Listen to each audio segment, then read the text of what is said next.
Are we functional? I believe so. Right. Yeah, so we wanted to do the stream through OBS, but we were having some issues with it, so we are going to save that for another occasion. But we are back with another live stream with the Versai crew. If you haven't, you can check our previous live streams on YouTube, and we cover all sorts of fun topics and discussions regarding music.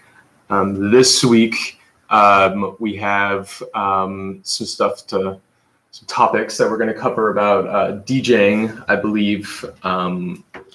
Yeah, so Jeremy has some stuff. The plan for this week, I know last week we covered a lot of let the count of stop. I think I'm already at 4. This is 4. I'm at 1. So firstly, sorry for the spam. The link that I had, it wouldn't let me give an actual description of what we're doing. But I figured it out now. Now it's just like, hello, random person. Here's a link from someone you never talked to. It's like, oh, Versai is actually going live. So I'm going to keep it that way from now on. Sorry. So last week we talked more, we were discussing more about production. So for this week, because I was put in charge of doing it, I wanted to do more about DJing and different aspects of like, not necessarily DJing itself, but like how it's perceived. So the first thing that I wanted to discuss was where DJs get their music from. Because I know a lot of times like how DJs will kind of compare each other is like, all right, bro, where do you get your music? Are you like ripping it off YouTube? Are you paying for a service? Are you going off of iTunes or SoundCloud or however you're doing it? So in that with producing, I wanted to know like where you get your, basically like where you would get your samples and your packs and where you get that kind of stuff from too. I get all of my stuff off of Splice, and if I want like a weird sound that's like not on Splice or something, just like YouTube to MP3 converters, and I'll just download sounds off of YouTube. Mm-hmm, yeah, too. But to me, I don't understand from a producer's point of view. I don't understand why it's important where a DJ gets their music. So I think it's easier for a producer to get things off of YouTube. Yeah. For a DJ, essentially, it's like that's what you're going to be playing, and the quality is super low. Okay. And sometimes if you're getting things from YouTube, if you're just like trying to pick a song, chances are sometimes it's going to be ripped off of some like radio station, essentially.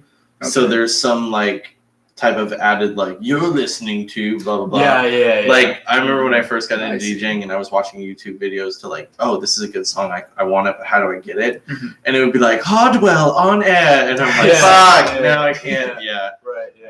Yeah. So I think it's probably different for producers because it's like you have the ability to tweak it more. Definitely. So like even if you have something that sounds kind of bad, you're more equipped to like clean it up, I guess you would say. Is it frowned upon to rip off music? What do you mean? Like if you can find a decent, well, I guess you were saying the quality wouldn't be good off of YouTube. Yeah, I mean, generally, like, so... It's like a support thing. It's like actually supporting the artist whose music is to like pay for it. Yeah, and I think it totally depends how far you are. You know, if you're just starting off, like... If it's like you have a basic controller and you just need some songs to play around with and you're not making any money off of DJing, I think it's okay to go and, you know, like rip some songs off YouTube just so you have something to do. Because it's like, I mean, like just to get started, I think it's fine, you know, but I mean, the big thing is the audio quality too. Like, you know, like it's not always a big issue on like smaller sound setups. If you're playing off your laptop or if you're playing off like, I don't know, some like shitty speakers or something, you know, it's not really going to make much of a difference. But a big argument I've heard is that like a lot of places, they put a lot of money into their sound setup and their audio equipment, and these are like, you know, thousands and thousands of dollars worth of, you know, expensive audio equipment. Mm-hmm. And by ripping off YouTube, you know, you're basically doing that audio system as a service. Because, one, it's going to be more noticeable through that audio system, and you're not taking advantage of it, and it's, you know, and the owners spent that money on the sound system, and it's like, you know, like you should be playing the high quality music that takes advantage of that. You know, and also, here's the thing is, a lot of places want you to play for free, like, or for like a bar tab. And in those situations, it's like, well, I think they're going to get what they essentially pay for. They can kind of, you know, if they don't want to pay you, then they're going to get, you know, maybe not the best quality that they should have. I think places, yeah, I mean, you've experienced this too. You know? Yeah. It's like a lot of bars and venues. It's like, oh, we'll just give you like a bar tab, and you know, it's like that's cool, like, you know, like occasionally and stuff like that. But you know, if like I feel like for me, if like I'm getting paid for a set, I'm gonna get more high quality music. I'm gonna spend more time on my sets and stuff like that, and so I think that like that's important too. So for me, I know when I first started DJing like years back, I would rip off YouTube just because I didn't know where to get my music from. But that was until I started hanging out with other DJs, and I hung out with this older guy, and he told me about they're basically called DJ pools, which is essentially you're paying a service a certain amount every month to have access to a database. So like what I would use is it's called Direct Music Service, and I pay about $30 a month, 20 or $30 a month, and I get 40 free downloads. And the database includes multiple genres. It has sampling tools. It has is that what I sound like? Apparently. Wow. No, but it has basic. It's staggered. Yep. Sometimes they have built-in transitions too when you have the song. So like if you know you want to go from a song that's like 128, you want to move into something that's about 75. So if you're going from like house to trap or something like that, a lot of times they have little transition sections where that transition is built into the song for you. That's pretty cool. So and everything's the uniform. It's always the same level. It's all the same quality. So that way, even though doing from YouTube was more convenient, I would have more confidence in my set knowing that everything sounds the same, and I wouldn't have to pick and shoot like, hey, this one is going to be a little quieter, so I'll have to turn that up before I mix it over. Just knowing that everything is going to be the same spec basically makes it a little more convenient. Yeah, just a little easier. But I know talking to previous generations of DJs, people that DJ back in the like 80s and 90s and stuff, a lot of it was more of like they saw it more as I guess you'd call it like a rite of passage. Actually paying your money, you know, off of your, hey, this is rent, this is my food, you know, actually paying to get the music that you want to play out. Mm-hmm. That was a lot of how they say it. So it's like, yeah, you're ripping off YouTube, but that means you're getting it for free and you're not supporting theirs. Yeah, it's like you're not actually supporting the music itself. Yeah, and I think it's valid, but I think with that argument, it's taking into account that you're getting paid for your gigs, and you could like, again, like I started DJing like a year and a half ago, and I didn't get paid for a gig till like this year. Like, so, you know, I think that equally as much as, you know, like DJs paying for their music, it's equally as important for venues to pay their DJs. So, you know, I think that's kind of, those arguments go hand in hand. That's true. Like, if I'm gonna pay money for the music that I'm going to perform with, then someone needs to pay me to perform so I can, you know, have money to spend on that music. Kind of get it. Yeah. I think it's more, I would see it as more as like you actually giving something versus like someone giving you something to do it for them. You know what I mean? Like, no, but I just think it's one of those things that's like, I know that everyone has like a different view on it, in both based on like experience and at times their age. Like I know, like I've seen before, like people that I've talked to about it are older generation, but I know for newer generation, there's way more access to that kind of thing in like going through YouTube or using different types of loaders, or just going off of iTunes. But I know, like for me, honestly, sometimes I would be doing like a wedding when I was doing the mobile DJ thing, and there'd be points where they would just want some filler. And I look at my buddy and I'm like, dude, they're going to want filler for like 4 hours. Do you want to play? And he's like, not really. I'm like, all right. So we just plug in Spotify. Oh, yeah. Yeah, I'll just do like I'll just do like the mic to basically just like aux to aux. And then I'll just plug in my phone and I'll just play Spotify. And like that, I learned that because when I was in high school, when they'd have like homecoming and stuff like that, I saw a DJ there one time and I was all hyped.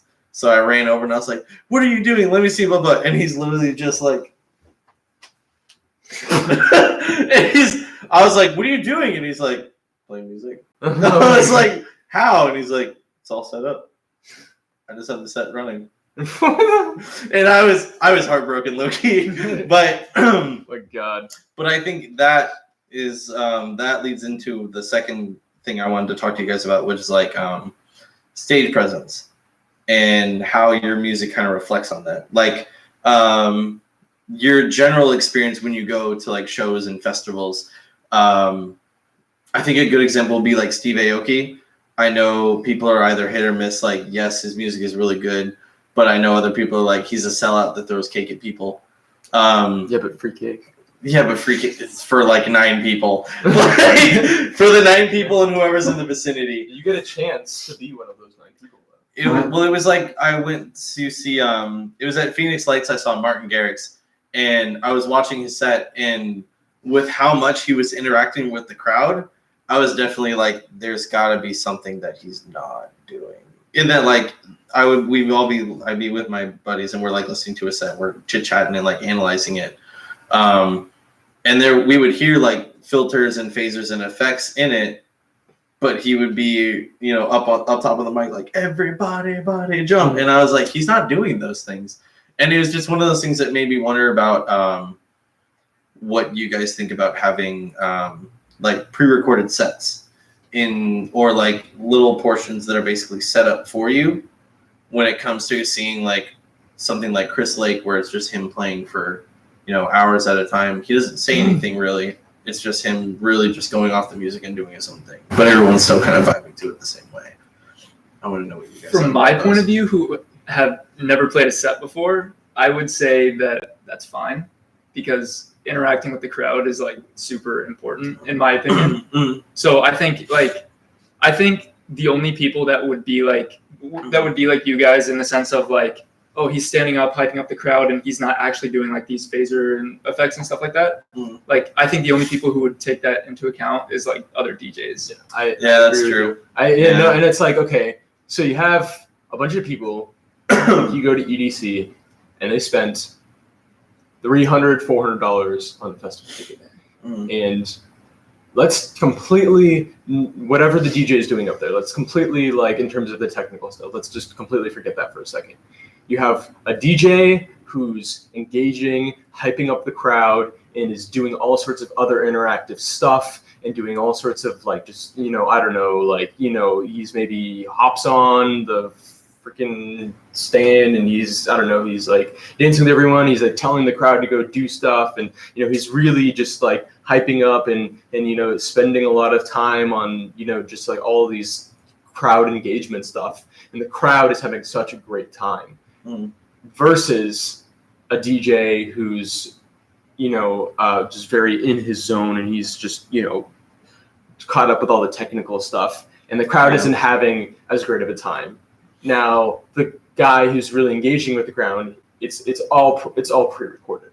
The guy who's just, in his zone, he's doing all the technical stuff. The crowd doesn't know the fucking difference. The crowd is having a much better time with their $400 that they spent on their EDC ticket with the guy who's hyping everyone up. And people say, as a DJ, you're just a fucking button pusher. Yeah. And honestly, and that's why I think that like incorporating other stuff into your live sets is important. And especially when you're doing stuff like that, is because honestly, people, I don't know, a lot of DJs don't understand what their job is. They don't understand that their job is to play for other people and make sure the crowd has a good time. And honestly, the crowd doesn't really give a shit like how you get there. Like they want to have a good time. And I would never pre-record a set because I know how to mix live and I engage with the crowd while I'm mixing live. But you know, I understand if you're a producer and you don't really want to DJ, then having a pre-recorded set.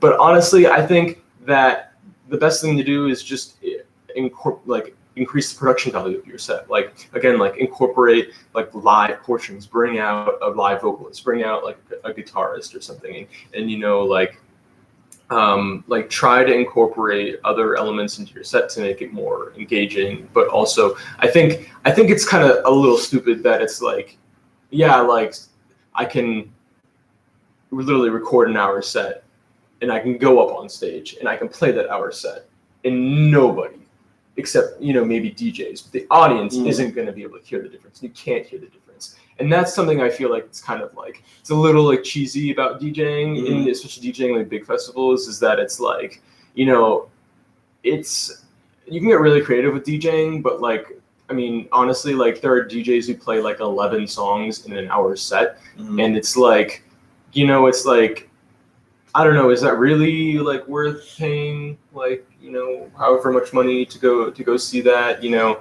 it's like, I feel like then it's really mainly about like the social interaction that you get at those kinds of things, rather than about like the music, because it's like you can hear that like anywhere, you know. And I feel like those kinds of, I don't know, my opinion is that I like when I go to an event and like the performer is doing stuff like engaging with the audience. He's having like maybe like a vocalist on, a guitarist on, and maybe the guitarist is like, you know, like playing live music and you know, incorporating these like live elements and like and stuff that has production. And I think that's like that's in my opinion, that's like the gold standard. No, that's a good point. I think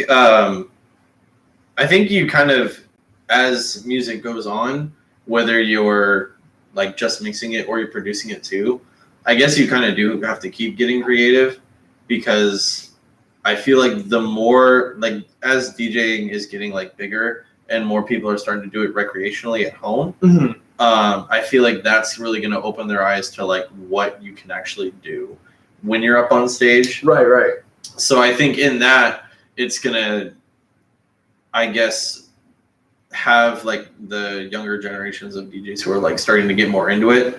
I think it'll allow them to kind of understand more what the performers are doing to kind of like catch on. You know what I mean?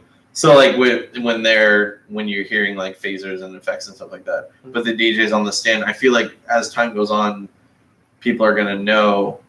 Like granted, not pay attention. Yeah. But I mean, like no. But I mean, like, I feel like over time, that's why you have to get creative, because everyone's gonna, not everyone, but like, I don't know, I guess it kind of goes off your point. Like only the real, like if you're a DJ, you're gonna know. Only the DJs. The DJs are gonna know. And that's what it boils down to. It's like, yeah, dude, like, yeah, you should get, you know, really good at like mixing so that, you know, like, and you can do all these creative, cool stuff live. Yes, you're right, and I agree with you, and I think that you should do everything live. But the fact of the matter is, the audience can't hear the difference if it's pre-recorded or if you're doing it live. And that's really kind of just what it boils down to. Yeah, that's true. I'm like, sad boy. However, a lot of DJs do attend shows. You know? Yeah. And you do want to be, and you know, again, a lot of your audience is, you know, there are musicians and performers. Yeah, that is true. So I think out of those two examples you gave about the one guy who's super zoned in, doing all his work, and then the one guy who's pre-recorded set, hyping up the crowd and everything like that, I think you just want to find a happy medium. Right. Yeah. Ultimately. But like definitely one of those sets that are more like, at least in my mind, more recognizable are the ones like Keys and Crates, Sand Hollow, Sullivan King, Odessa, obviously. But when they bring like real instruments and off of the turntable concepts into the scene, I think that's when you really just have so much freedom. Yeah, and I feel like especially for like how much a lot of DJs get paid to perform, I feel like that's way underutilized. You know what I mean? Like, Honestly, I don't even really know how much like Martin Garrix gets paid for his set or Diplo, but I'd have to say that with the money they're getting paid, they could do so much cool shit with like their their live performances and stuff like that. Like there's like literally like they, I feel like when you're at that point and it's not like money no longer becomes an issue, like, dude, you should fucking just go all out. Like if I was at that point, like I'd want to have like I'd want to have like dancers, I'd want to have like I'd want to have like like some someone again like playing guitar, a keyboardist maybe, maybe like have like even like a rapper, like come on and just have MC. It be like what I'm seeing have it be like a full hype man. thing. Yeah. That'd be lit. I'd go to that. Sure. Go. Cool. Yeah, I'll send you the invite. Perfect. Yeah. But it's good that we were talking about like using the MC and like I guess branching out, because the next thing I wanted to talk to you guys about is DJs in bands. Oh yeah, that's wow. Wow. Not Number one in innovation. Not because it's me, but But it is. But partially because it is. you. Yeah. Shout out to Luna. Mesa Music Festival was a lot of fun. We're gonna keep trying hitting open mics, and it was actually a lot of fun. Hoobastank actually played the same time we did at the Mesa Music Festival, and that was really cool. We met a lot of cool people, but Hoobastank is really in right now, right? I'm gonna go. No, but the concept of a DJ playing in the band is really cool. It was kind of like how I mentioned Keys and Crates before. It's 3 guys, a drummer, a guy with a keyboard, and then a guy that has actual like vinyl turntables so he can scratch while they're them working together produces a song. And then I guess we'll go back to Steve Aoki for this one. He did the song. What was it called? Let me check my notes. Eeny, meeny, miny. That's what it was. Why Are We So Broken? Steve Aoki did a song with Blink-182, which was kind of cool. I thought the music video was funny because it's like the band is around him and he's in the middle, like on his turntables, and I'm like listening to the guitars and the drums and stuff, and he's just like, yeah, and it was just cool to watch. But in playing at the Mesa Music Festival with Aluna, like being the DJ like in a band where she's the vocalist, we have a drummer, and then I'm basically like playing her songs and tweaking them here and there. I totally get it. But I'm still like that'd be fun to do that. I think it's really cool. I think it's really innovative and like the future of DJing possibly. Yeah, but if it's the future of live sets. I mean, I don't know, like it's not new, like Linkin Park. Right. Like, Linkin Park, yeah. That's true. Yeah. Rip. But it's cool because the styles in that you can incorporate something that's more like trap with Keys and Crates, and then have something like Linkin Park where it was more like hip hop and like scratching involved. And with Aluna, it's more like spacey, more like pop, sometimes a little EDM, but just the way that like you can the concept of having a DJ in a band is really cool. Let's talk about something else, because that's what it boils down to. Yeah, no, I mean, I would love to do that, honestly. Like, I feel like, I don't know. I feel like playing in a band just in general is like fun. I don't know. I'm just curious, like all this creative stuff that you could do, and like you kind of have to get creative with as like a DJ. And then like I mean, you could I guess just be like a button pusher. But I feel like there's a lot of cool stuff that you do. Oh shoot, what's that happy hardcore song? Press play and walk away. I'm your laptop DJ. I don't know how to mix, so I just press on sync. I've not heard that. No. Oh, he's like, to show me that. Okay. No. Yeah. 2.0. We'll be right back. We're gonna go play some stuff. No, but yeah, it's sometimes it's kind of like you're a button pusher because you're really just like playing the song, like the backing track for them, and then they get to like perform over it, and you're just like, I'm here too. I'm also part of the crew. I guess the next thing we could talk about would be incorporating kind of everything that we talked about in how DJs work and how it's kind of perceived to the people who are experienced in the scene while aren't as experienced, like you were saying, like I just paid to go to EDC. I don't care what you play. I just want to see it, and just like, dude, a lot of them are on drugs, man. That's what I'm saying. I didn't want to say that. Just 4 days of like, oh my gosh, what is this? Yeah, exactly. Like you see people doing the finger gloves, like that stuff. Yo, people are just tripping out of it. Yeah, you think It's they're like, really? You think they're really looking? Yeah. At whether the DJ turned that knob and. You think that person that's tripping balls is just gonna randomly be like, "Wait a second, this DJ isn't playing." Okay, so real quick about points. So my brother has a buddy that's like competed in gloving competitions and stuff. My brother was with him when he was going through one of their like trial sessions. Basically, he said that he watched his buddy glove for this guy, and the dude was like here, and then one eye just whoop. Like one of his eyes, yeah, dude. His one eye was just like, I'm out. Like I'm good. I can't take this anymore. Yeah, he just left. It was awesome. Damn, was he like fine? Like he was on a lot of drugs. Yeah, but I didn't know that your eyes could do that. Yeah, dude. It's like those people that you go cross-eyed and then you have one eye go straight. You just haven't taken the right. You just It doesn't sound good. Chameleons, dude. They're so cool. All right. Gosh, this is a whole other world. Yeah. Sorry, Jasmine. This is one of my old coworkers from Panera. Oh. Go Pro Team. Yeah. Suck it, Panera. Ooh. Ouch. Is this very different from how you were at Panera? No. Oh, okay. It's pretty much the same.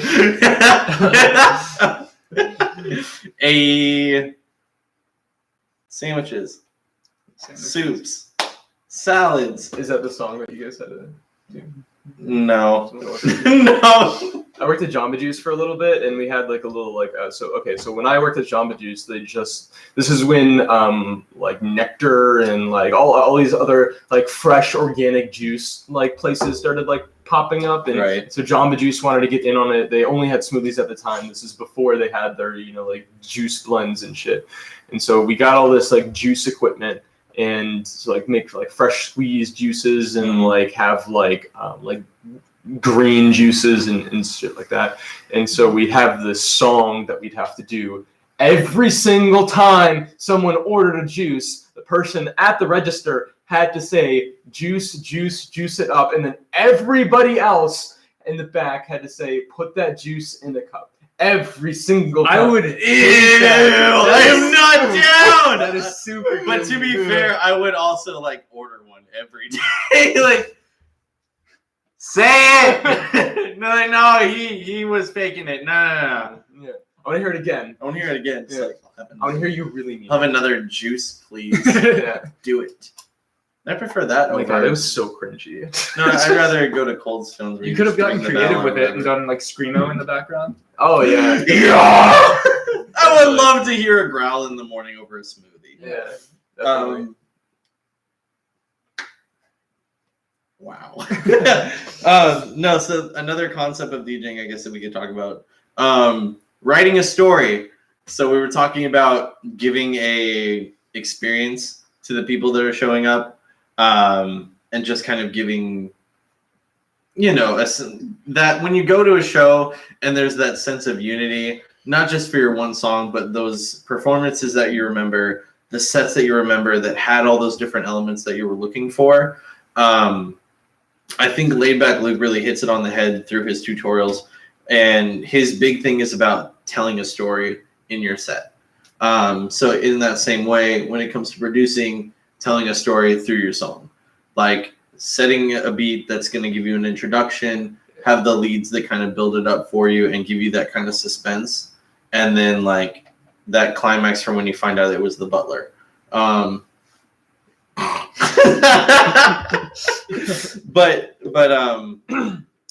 I want to ask you guys, like, do you think that's really important, and if so, why? 100%. I can't think of the song right now, but I recently heard the song. It was on like my Discover Weekly, Mhm. And it literally like it had no words or anything, but it told like a full story based on sound design. And it was like a really interesting one. Like it started off in like this dystopian world. Like the sound design was very like futuristic, kind of trancy and stuff, but like very dark, kind of like Res or something. Okay. And it started off like really hard like that, and then it got super like mellow in the middle, and like there were like sound effects of like birds tweeting and like the wind blowing. It was really calming and stuff. And then the original beat that was playing in the really like dystopian, like it was like a hard beat, but with dark sound design. They brought that beat back at the end, but with like more like super saws and kind of like happier sound design, like lighter sound design. And it was like the world in the beginning changing to a new world, and it was like really sick. It was like it's like a 6-minute song, and it's like really fucking interesting. You guys remember like Fantasia with Disney, and then they would just be like, "Here's an orchestra set." Right? Hey, we're gonna take a quick 5-minute break and go watch Fantasia. But I guess that would be a good example too, like Fantasia, how you can have like an orchestra set, like you were saying, like there's no words, but it's just how the music is flowing. It's just getting all of these concepts into your head. I feel like they don't do cool shit like that anymore. Well, when I was really aggressive into Tool, I had a buddy that was really into Tool. What's up, Steven? Got his homie. He was doing a bit about basically Steven was telling me that what Maynard would do for some of his vocals and like how to build like some songs like Lateralis and stuff like that. When does Versai come out? Oh, okay. Also do the Fortnite dance. Dab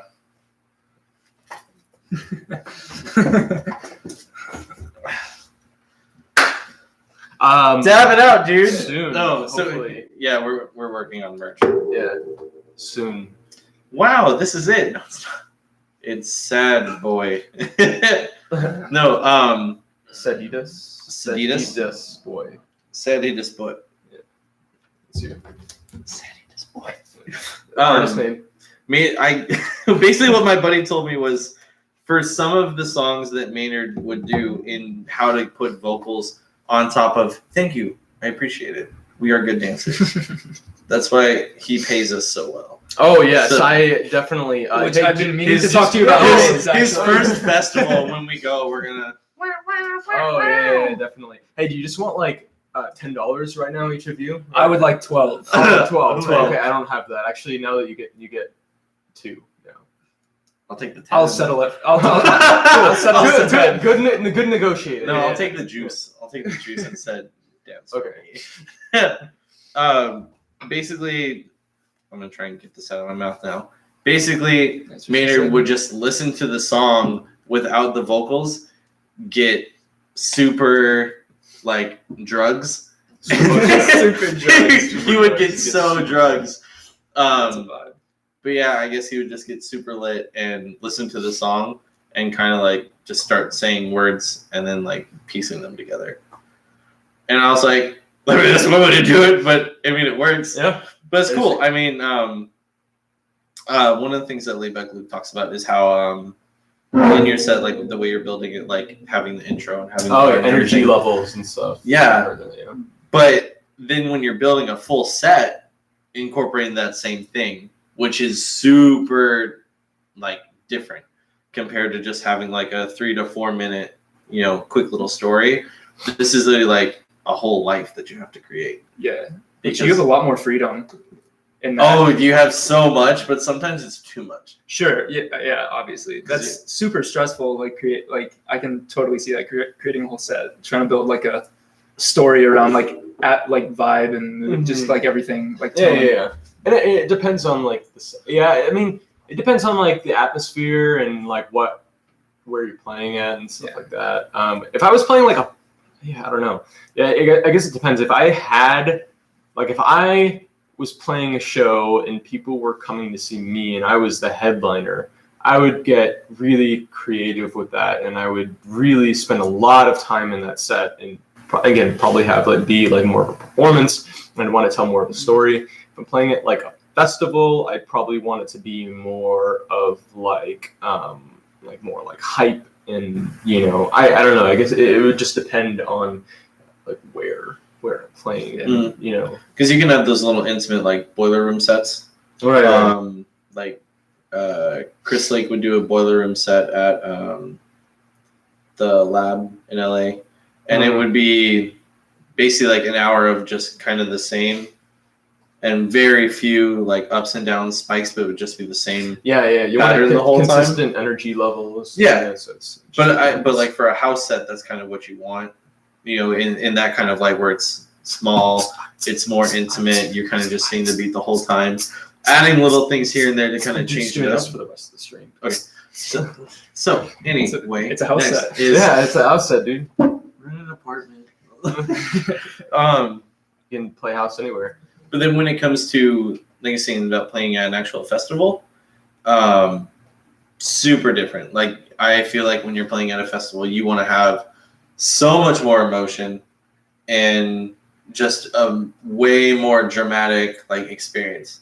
Yeah, I mean you want to build hype more. Yeah, like, for sure. And it goes back into incorporating, like we were talking about at the beginning of the stream, like getting creative, using real instruments. Like seeing Stan Hollow for the first time for me, like it was an experience because I'd heard all of his songs kind of out of order, but then watching him take all of it and make it just one long storyline was awesome because he'd be playing, like I said, like he'd playing the songs that I'd heard, but in the different riffs that he would do on his guitar, in the ways that he would build transitions with like a beat pad and then moving it through his guitar into like his next song.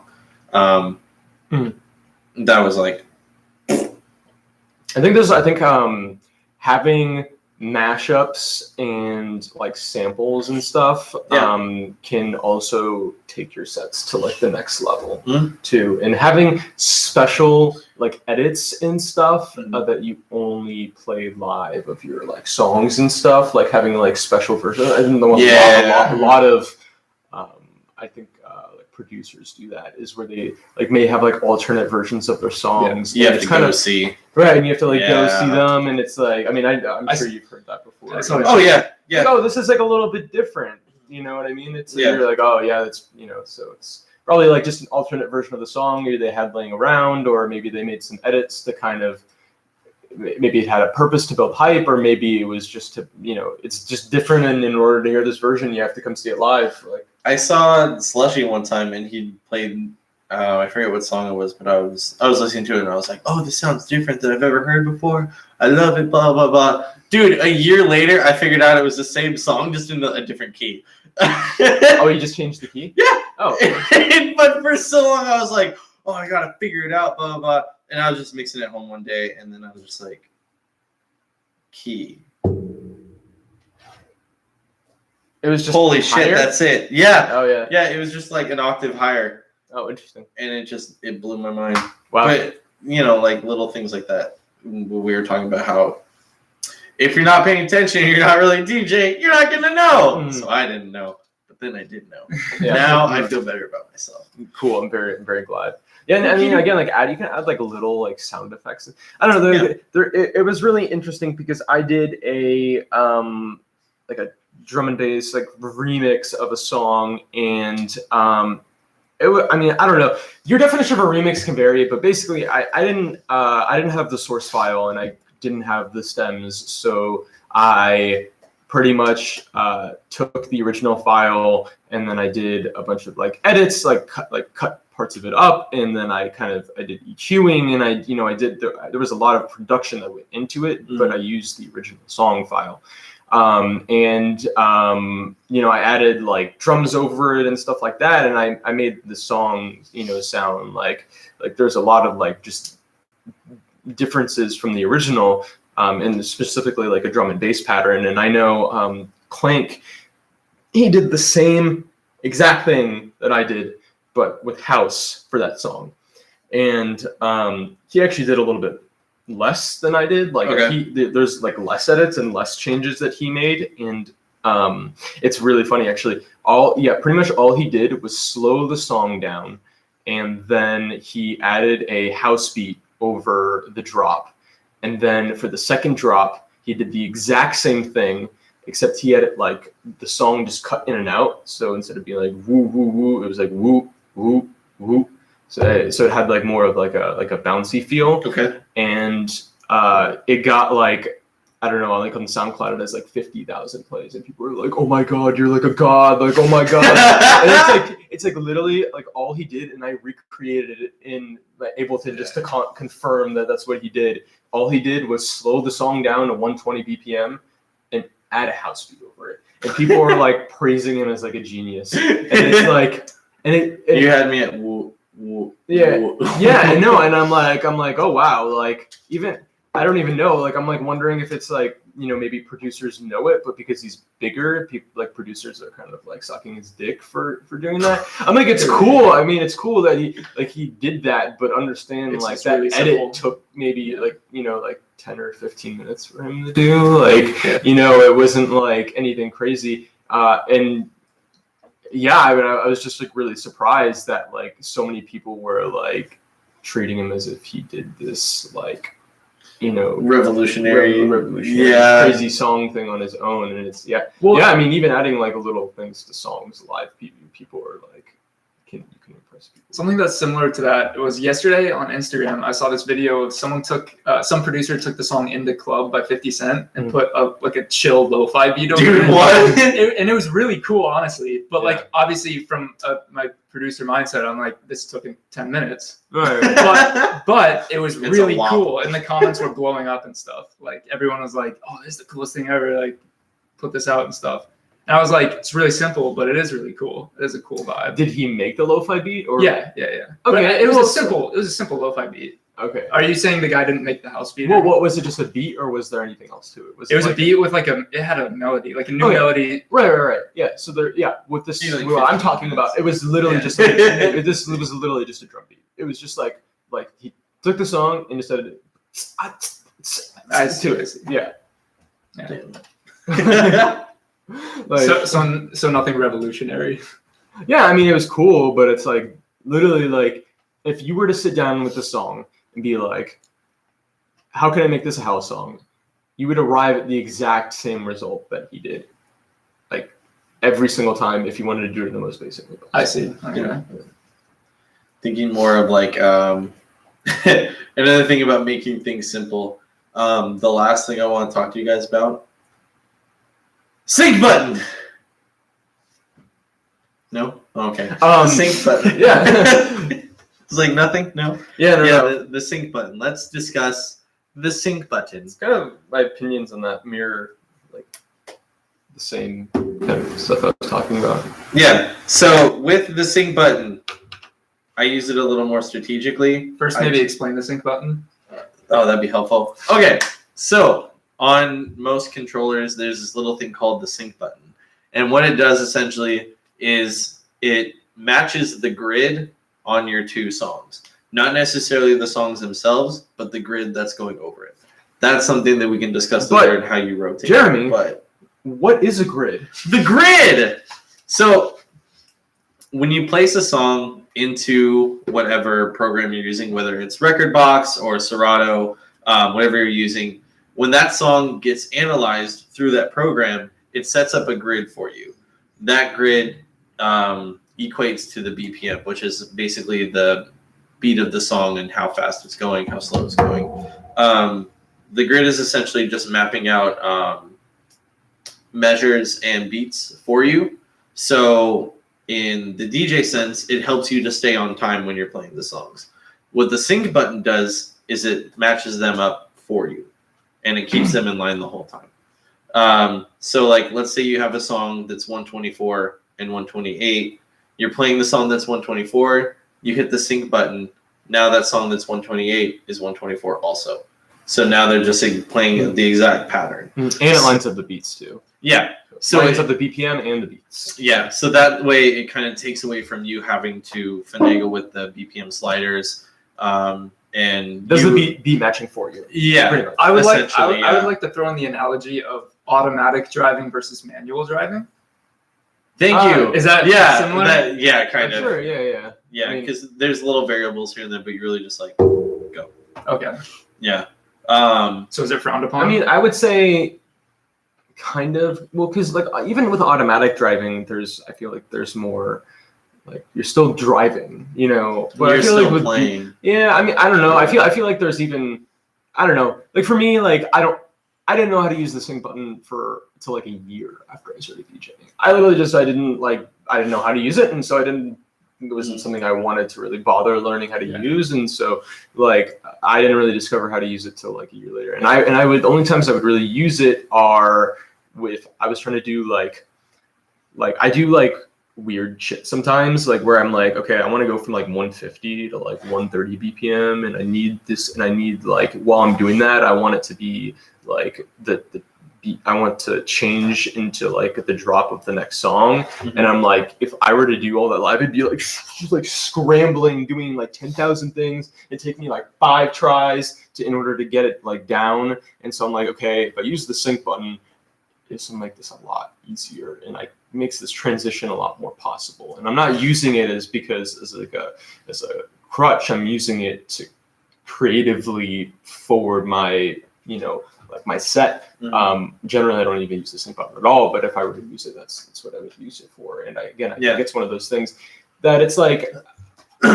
I like doing everything manually, but like I get that like it's not really necessary from an audience perspective. It's like again, once you realize your job as a DJ is playing for an audience, you're making your performance the best as possible is the most important thing, and And they're on drugs. And they're on drugs. We're on a lot of drugs, so we are not paying attention to what he's doing up there. Right. Yeah, exactly. And honestly, it just sounds. I mean, honestly, most of the time, DJs can't even tell if you're using the sync button. So it's like, yeah, I think a lot of honestly, I think that there's a weird stigma against the sync button, and I think it mainly comes from again DJs, and you're still performing, and it's not like it's like a pre-recorded set.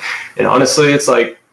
Makes your job a whole lot easier. Yeah, I mean, kind of fuck it, like, do it. Like, who gives a shit? I personally don't like using the sync button because I want to make sure that for me as a DJ, I can work without it.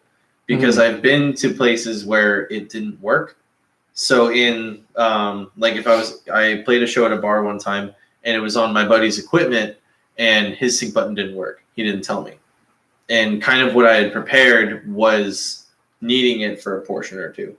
But then when it helped me because it made me want to make sure that I can still do it manually. For me, like I'd prefer doing it manually, just in case something goes wrong where it doesn't turn off. I've had that too. But oh yeah, and again, I still don't even fully understand how to use the sync button. Like if I'm going to be honest with you, and I haven't bothered to learn. Like okay, what happens if I want to? I mean, do you have to use consecutive? I don't know. Like because I would basically the easiest way to explain it. The only times I find myself in need of the sync button is when I'm transitioning between BPMs. In that we're going to do math. So I'd have a song that's 128. I have a song that's 70. So if I'm moving into like house to something that's a little more trap, I'll slide the song that's 70 BPM. I'll slide it down to 64. The table is very sensitive. I'm sorry, table. Okay. This table's offended. No, so the camera. 128 and 70. So I'll move the 70 down to 64. So it's even. It'll match because that's math. You're welcome. You're welcome. And that's when I'll hit sync. So that then when I'll move the slider going from 64 back up to 70 to make this basically the new pattern that I'm going, it'll be matched the whole time I'm moving it. Yeah, I would do the same thing. I guess kind of how I like to do it now is I like to do like weirder, more creative transitions. Like, I don't know, I guess it depends. If I'm doing a mix, then I probably want things to be a little bit more like consistent. But if I'm doing it live, like again, like I was like trying to figure out how to transition between 140 and 150 BPM, and they were different genres, and so I was trying to figure out how to do weird. That.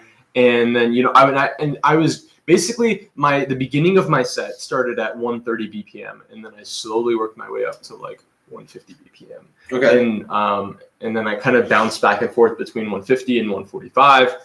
Anyway, so when I was kind of trying to work my way up to 150, I had like a psytrance song at 140, and I was transitioning into a dubstep song at 150, and I was like, okay, I have to figure out how I'm gonna do this. Like, okay, how am I gonna use the sync button? Am I gonna like how to do this? And I'm like, fuck it, I'm just gonna backspin. Yes, Slushy 101 every song. Fucking backspin out of it. And then I'm just gonna Dude. play both songs at their original BPM and just fucking backspin out of the original song, and then have the next song play at a strategic point where it's kind of like it sounds just cohesive. And I mean, fuck it, that's what I did. Damn. Like, I didn't even fucking use the sync button, and I did a BPM change. So it's like it's not the only way to do it. Yeah. No, that's true. I guess sometimes you can just throw it. Yeah, the little the wheel. What's it called? The hardness of the spin when it's like light or hard. I fucking hate it if I don't pay attention to that. Mine's like, always hard. No, it's like hard, and then you do backspin. It's like, oh, yeah, fuck. Yeah. And I've been to places where I've watched people like try and throw it, and it's like, and I'm like, sorry, dude. No, it's try again next time. Yep. But yeah. Basic overview. I just wanted to see what you guys thought, because I know last week we talked more about like producing, right? But I wanted to see what your guys' thoughts, and your guys' thoughts were more about DJing and the different aspects of DJing. Because for me, I know, because I've been DJing for, I want to say, like 5 or 6 years now, that talking to you guys helps me get out of that, like, oh, I'm used to this by now. I know how all this works. Mm-hmm. Like, I was just going to blow into the sync button. You're like, what's the sync button? And I'm like, yeah, that's a good point. What actually is it? What is a grid? Exactly. Like, like when you've never even looked at a record box or even a DJ controller before, it's like, fuck, what are these things? Yeah, so I just threw this filter on it, and I just threw this effect on it, and that's fine. Yeah. And what is a filter? What do effects do? Mm-hmm. It's like shit like that. It's like, fuck, if I literally hadn't DJed before. Like, before I even DJed, I'm like, I don't know what the fuck that shit does. Yeah. But then when I discovered the high pass filter on a DJ controller, I was like, oh my god, like, this is how they do the thing. Yeah. This is how they do that one thing. Yeah. Yep. Exactly. That's all I got, folks. We got 3 people here. What's up? What's up, 3 people? Proud of you. High five. What I was gonna say. Oh yeah. Let us know what you think of our opinions if you hate them. I totally understand it. I hate my opinions too. I hate myself. Yeah. No. But yeah. No. I mean, I'm curious to hear if like you guys think that like if you were to go to like a set, if the DJ, if it was like a big producer and it was like pre-recorded set, but they were engaging with the audience, would you be upset about that? And like if you found out your favorite DJ was using the sync button during their set, and it wasn't like completely authentic, Also, is that something that you would be upset about? Go on YouTube while he's discussing it, but what you're discussing about is stop like, what you're doing right now. it's like, go on YouTube. hey, we're on YouTube. Open a new tab. No. But in you saying that, if you think if it does bother you, I want you guys to go on YouTube and type in, you search DJ fails and DJ on busy hands. And it's literally just a compilation of DJs playing at a variety of places. Some of them are like Steve Aoki and stuff. And they're literally not doing anything. Like, they're literally just spinning, like, hitting different buttons, and you can see it like isn't changing at all. There's this one I saw, and it's literally this guy at like a party or something. He's playing stuff. Some random guy named Cisco. Oh yeah. Boo! Yeah, he couldn't make it today. Yeah, we kept your chair warm, fella. Right. No, but there's this one where this guy's playing this set, and you see people like, oh my gosh, what's he doing? And then the camera zooms into the back. It's not plugged in. There's no XLR, there's no RCA, there's no power cord. It's literally just his units in there, and everyone's like, "That's amazing." But it's not lit up, or is it? It's not plugged in. But there's nothing. There's no lights. There's like on it. nothing. So it's it's literally like he's just got a mixer, like just the knobs. There aren't even. It looked like he's playing. It would look like he's playing like a techno set. Like there's no platters. It's just like knobs, and you're just staring at it, and you see like 6 or 7 people are like, bro, what's he doing? Oh my gosh! And then it just zooms into the back where the XLR and the power cable are supposed to be, and there's nothing. And I almost threw up. But, yeah, like you were saying. Resume. Sorry. Yeah. I don't think I have anything else to say. I think we're good. Okay, guys, we covered a lot of stuff today. Like, comment, subscribe. All the things. If you guys have hit that bell for notifications. Yeah. Also, again, sorry about earlier. OBS is dumb. We'll figure it out for next time. Mm-hmm. But because we want to have like better audio quality and just have better quality control. But and better ways of sharing it to you guys beforehand. Like I said, because I was just spamming it to everybody, like, "Oh, this is the thing," and then it got canceled, and then all I would get afterwards were like, "What is this?" And I'm like, "It's nothing. I'm sorry. It's not worth your time. Go back." But that's my bad.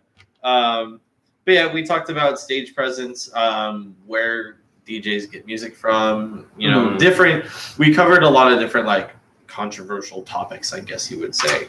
But writing a story, we've got plenty of more content coming up for you guys. Maybe some merch later, but we'll see. This is week 3, so we're honestly just happy to be here and happy to have you guys here too. Mm-hmm. So like I said, if you guys have any questions, comments, concerns,